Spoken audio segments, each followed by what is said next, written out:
이렇게 해서 7번째로 찾은 별이 지구였다. 지구는 보통 별과는 달랐다.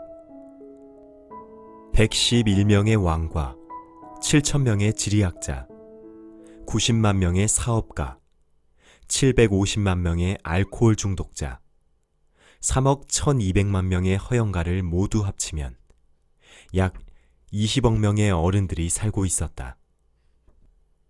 전기가 발명되기 전까지 6 대륙을 통틀어 가로등을 켜는 사람만 46만 2,511명이었다는 이야기를 들으면 지구가 얼마나 큰 별인지 짐작이 될 것이다. 멀리 떨어져서 보면 정말 눈부시게 멋진 광경이었다. 그들이 무리지어 움직이는 모습은 마치 오페라의 발레단처럼 질서정연했다. 맨 처음은 뉴질랜드와 오스트레일리아의 가로등 켜는 사람들의 차례였다. 그들은 가로등을 켜고는 잠을 자러 갔다. 다음에는 중국과 시베리아 사람들이 춤을 추듯 등장하는데 이들이 무대 뒤로 손을 흔들며 사라지면 러시아와 인도 사람들이, 그 다음은 아프리카와 유럽, 다음은 남아메리카, 그 다음은 북아메리카 사람들이 차례로 등장했다. 그들은 무대에 등장하는 순서를 한 번도 틀린 적이 없었다. 그야말로 멋진 광경이었다. 단지 북극에서 가로등을 켜는 한 사람과 남극에 사는 그의 동료만이 아무 걱정 없이 태평스럽게 지내고 있었다. 그들은 1년에 딱 2번 일을 했다. 사람이 재치를 부리다 보면 조금씩은 거짓말을 하게 된다. 나 또한 가로등 켜는 사람들에 대해 이야기하면서 모두 진실만을 말한 것은 아니다. 지구를 잘 모르는 사람들이 들으면 지구에 대해 잘못된 생각을 가지게 할 수도 있는 이야기였다. 사람들이 지구에서 차지하고 있는 공간은 매우 작다. 지구에 살고 있는 20억의 사람들이 어떤 큰 모임에서처럼 서로 바싹 붙어 선다면 가로 20마일, 세로 20마일이 되는 광장에 다 들어갈 수가 있다. 또 태평양의 아주 작은 섬 하나에다 그들을 차곡차곡 쌓아 올릴 수도 있을 것이다. 물론 어른들은 이 말을 믿지 못할 것이다.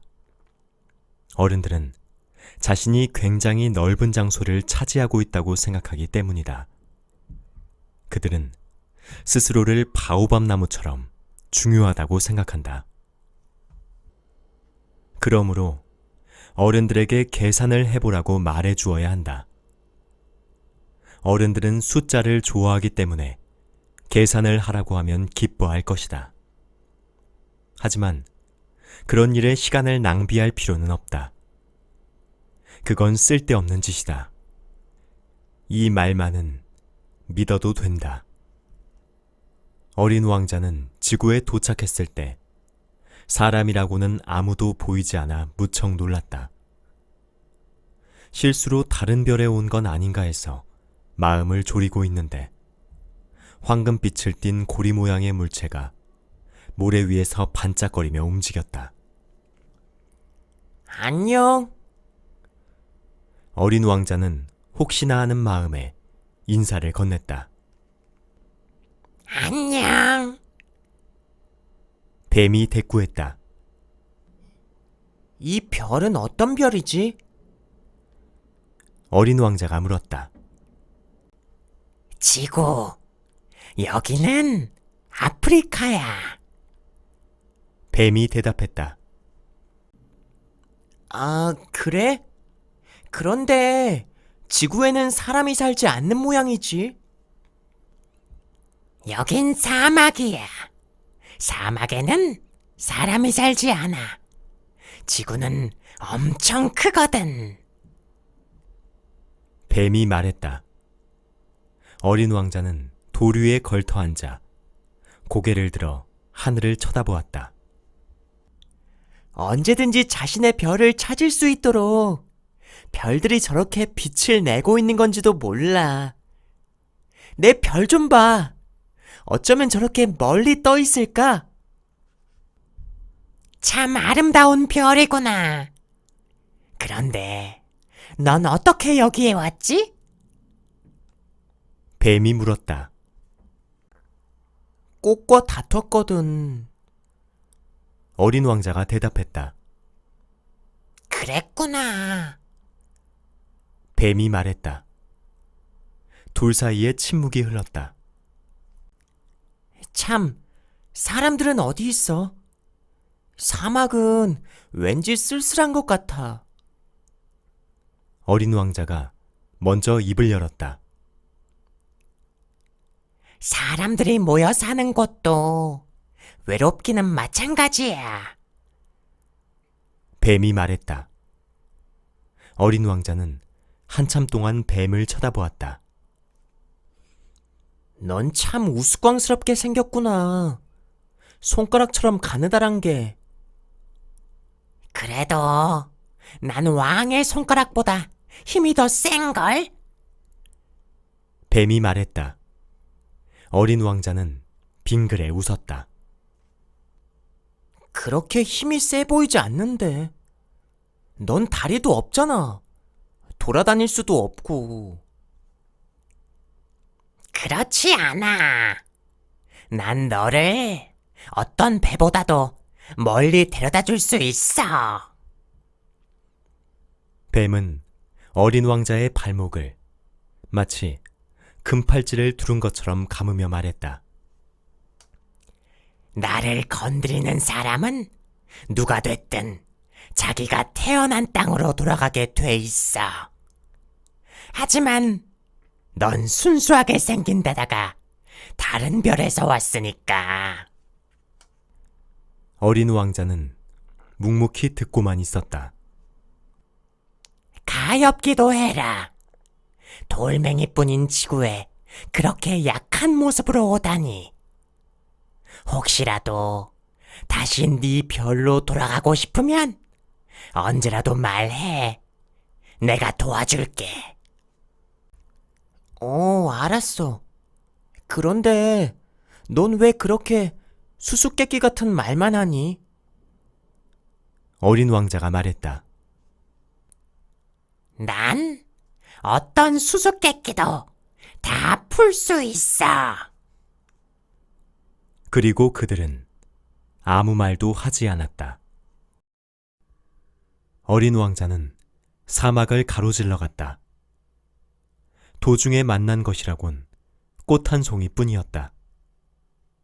꽃잎이 세 장밖에 없는 볼품없는 꽃이었다. 안녕. 어린 왕자가 인사를 건넸다. 안녕. 꽃도 인사를 했다. 사람들은 어디 있니? 어린 왕자가 조심스럽게 물었다.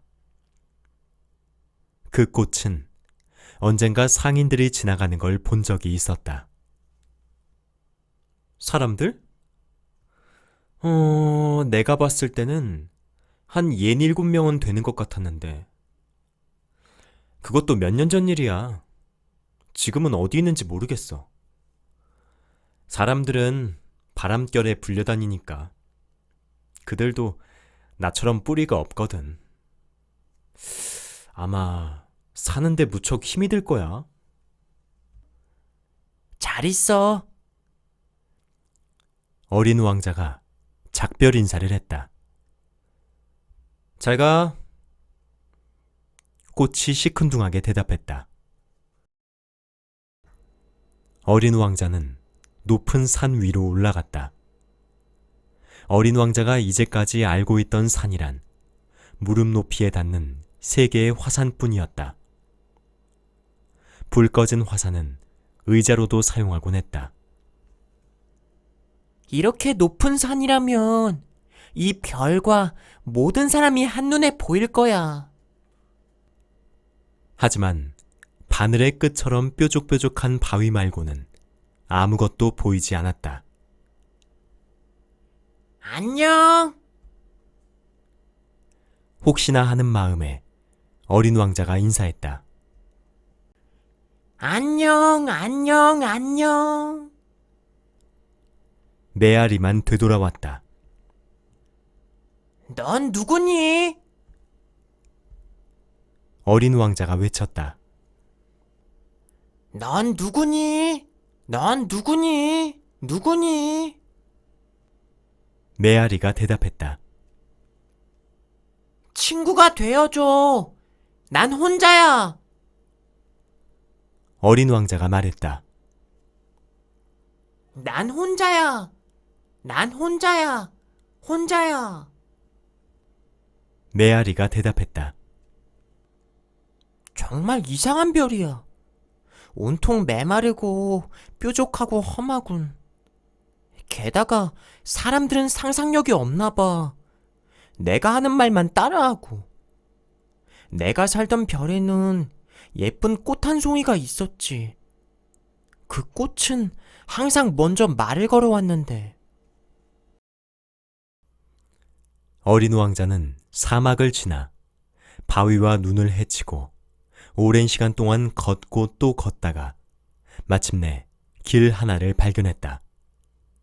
모든 길은 사람들이 사는 곳으로 통하기 마련이다. 안녕.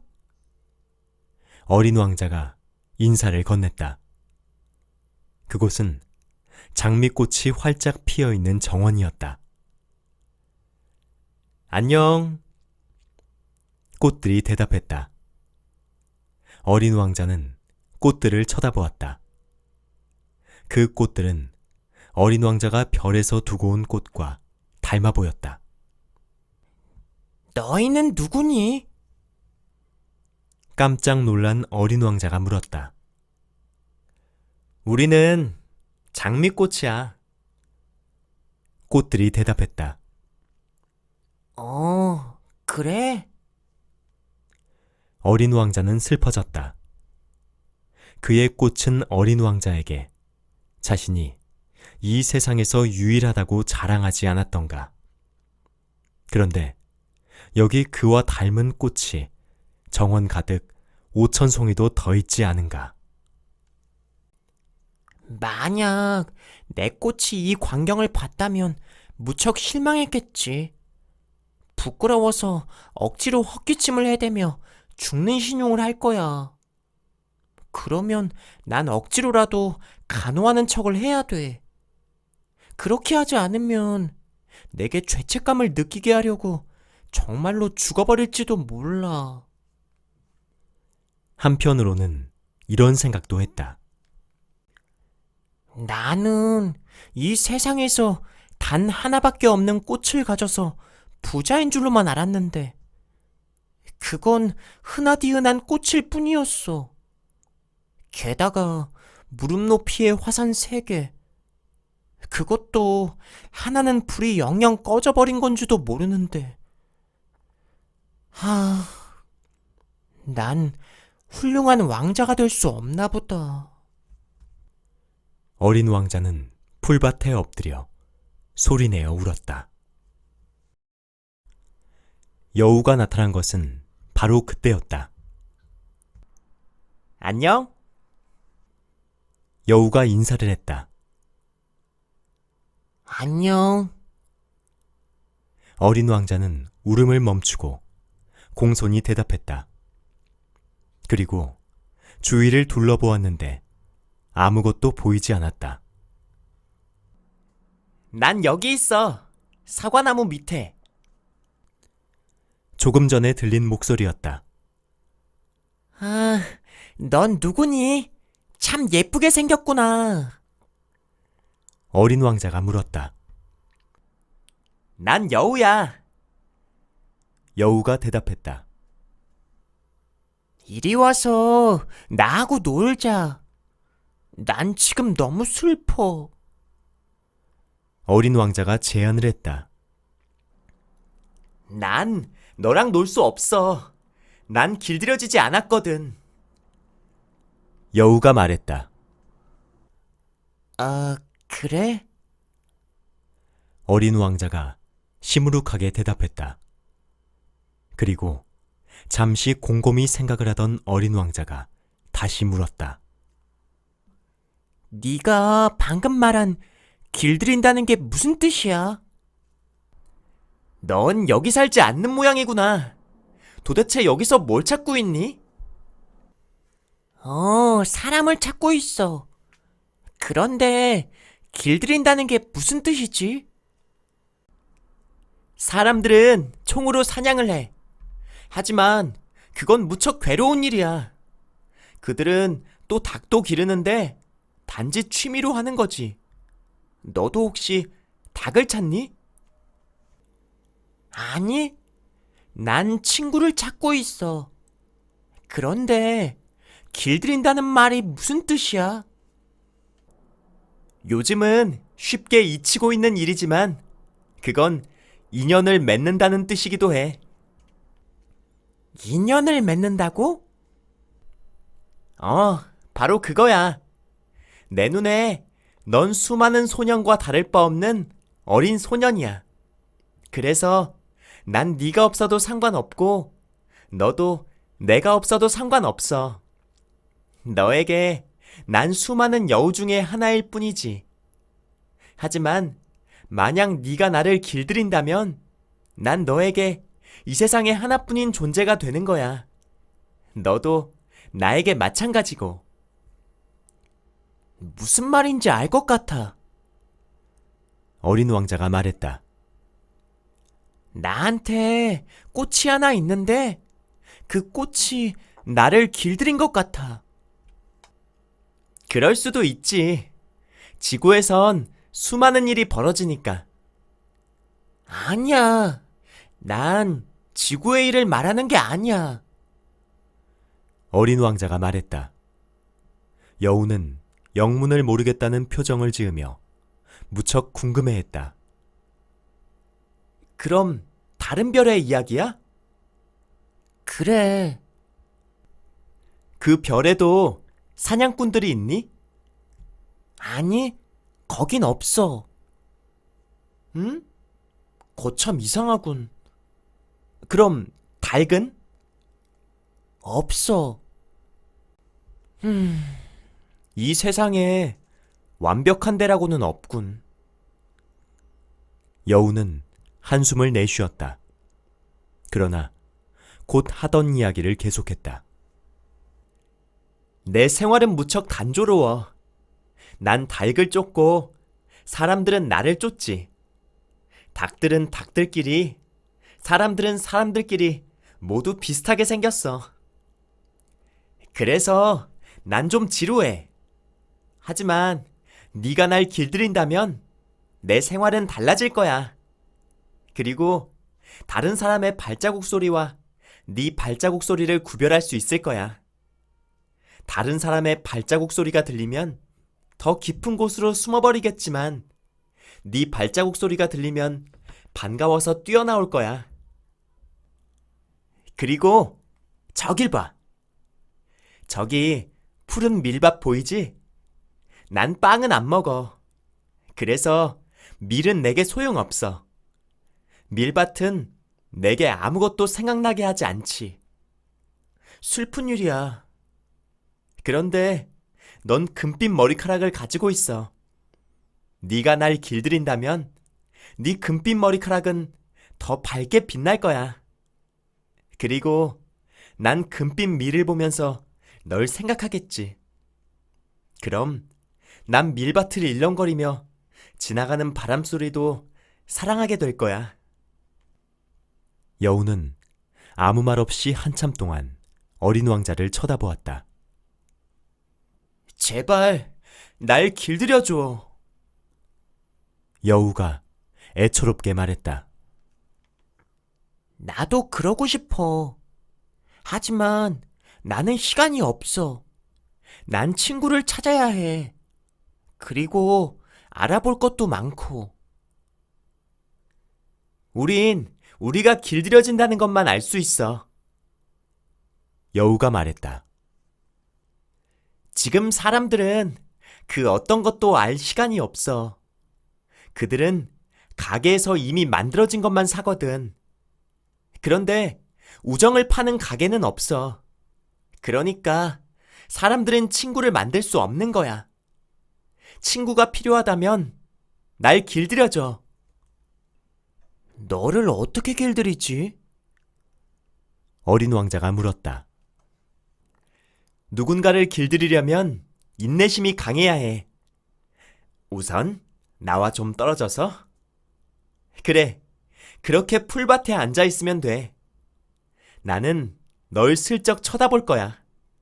넌 아무 말도 하지 마. 말이라는 건 오해의 근원이 되니까. 하루하루가 지나면서 넌 내 곁으로 조금씩 다가올 수 있을 거야. 다음 날 어린 왕자는 다시 여우가 있는 곳으로 갔다. 언제나 같은 시각에 오는 것이 더 좋을 거야. 이를테면 네가 오후 4시에 온다면 나는 3시부터 행복해질 거야. 조금씩 시간이 지나면서 더 행복해지겠지. 4시가 되면 네가 더욱 보고 싶어서 안절부절 못할 거야. 그래야 행복이 얼마나 값진 것인지를 알게 되지.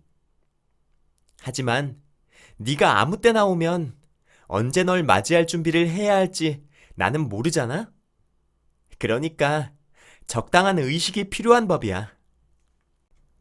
의식이 뭐야? 어린 왕자가 물었다.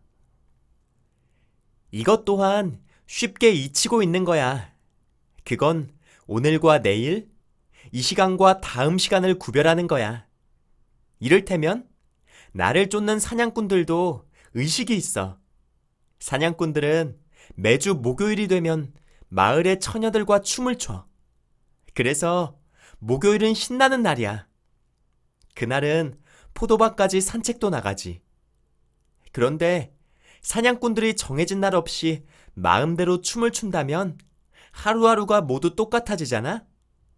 그리고 나에게는 휴가가 없어지고 말겠지. 이렇게 해서 어린 왕자는 여우를 길들였다. 어린 왕자가 떠날 때가 가까워지자 여우가 말했다. 눈물이 나려고 그래. 그건 네 탓이야. 난 네 마음을 아프게 하고 싶지 않았어. 나에게 길들여 달라고 한 건 너야. 맞아. 하지만 넌 울려고 하잖아. 어린 왕자가 말했다. 그래. 여우가 말했다. 그러니까 결국 내가 널 길들였다고 해서 네가 얻은 건 하나도 없어. 아니야, 있어. 밀밭을 보면 네 생각이 날 테니까. 여우는 잠시 뜸을 들이다가 다시 말을 이었다. 장미꽃을 한 번 더 보고 와. 그러면 넌 너의 꽃이 세상에서 오직 하나라는 것을 알게 될 거야. 그리고 나한테 작별 인사를 하러 와. 그러면 비밀 하나를 알려줄게. 어린 왕자는 장미꽃들을 보러 갔다. 너희는 내 꽃과 하나도 닮지 않았어. 너희는 아직 나한테 아무것도 아닌 존재야. 어린 왕자는 장미꽃들에게 말했다. 아무도 너희를 길들이지 않았고, 너희 역시 아무도 길들이지 않았어. 너희는 예전의 내 여우와 같아. 처음엔 수많은 여우와 똑같은 여우일 뿐이었어. 하지만 내가 친구로 만들었기 때문에 이제는 이 세상에 오직 하나밖에 없는 여우가 되었어.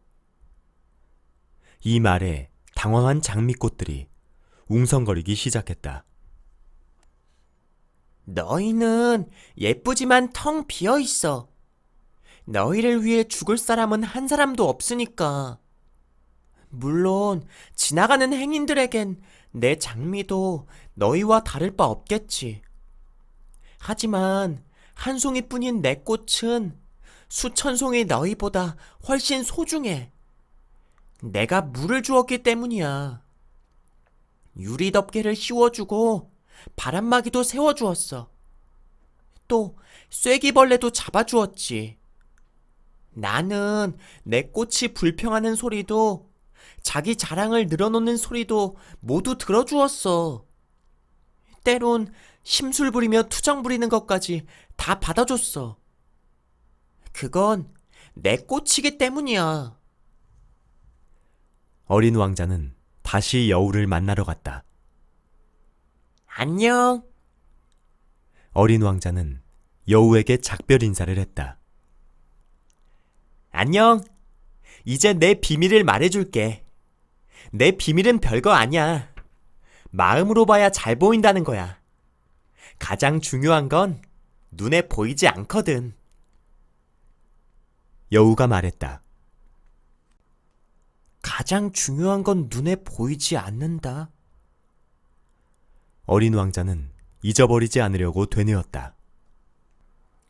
네가 너의 장미꽃을 그토록 소중하게 생각하는 건 그 꽃에 바친 시간 때문이야.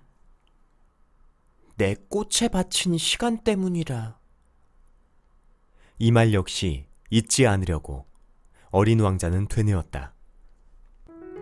사람들은 그 진리를 잊어버렸어. 하지만 넌 그걸 잊어버리면 안 돼. 넌 네가 길들인 것에 대해 끝까지 책임을 져야 하는 거야. 그러니까 넌 네 꽃에 대한 책임이 있어. 나는 내 꽃에 대한 책임을 져야 한다. 어린 왕자는 이 말도 잊지 않으려고 되뇌었다.